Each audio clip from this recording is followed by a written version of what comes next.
Welcome back. This is the consumer-friendly concept of CO2 versus green gas. Real quick, CO2 magazines. CO2 goes in the mag. However it goes in, it could go in from the side, from the front, from the bottom like this, and you'll screw it in tight until it's sealed. And it will puncture these CO2 cartridges right there into a little hole up in the top. And then you would insert the magazine, and then it can fire. This is empty right now for demonstration. Now, green gas. A green gas pistol is very similar. It's got the same function, same action, but the green gas will go in through a little nozzle here, or typically here. This is the green gas release valve. It'll fire the gas out here if you have too much in there, and it will release.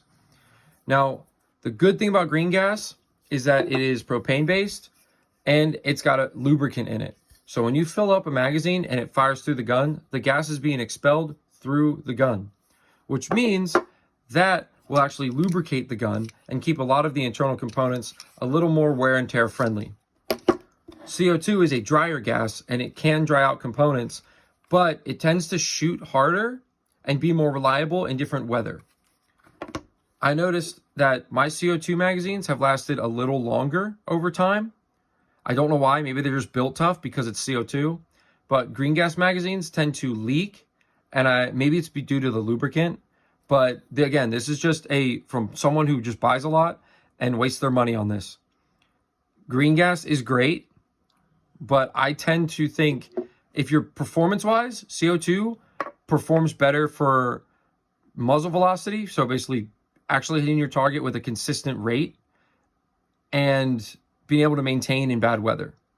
Those are two great components. Green gas is great for lubricating the gun and taking care of the gun a little better, but I feel like green gas is more inconsistent when it comes to firing. And a box of these, about 15, cost me about $12. 2 of these cans cost me $15 to $20, depending on the actual brand. And there's different brands of that. Most CO2 is always the same. It's always Crossman. You can find different ones, but you're going to find Crossman everywhere.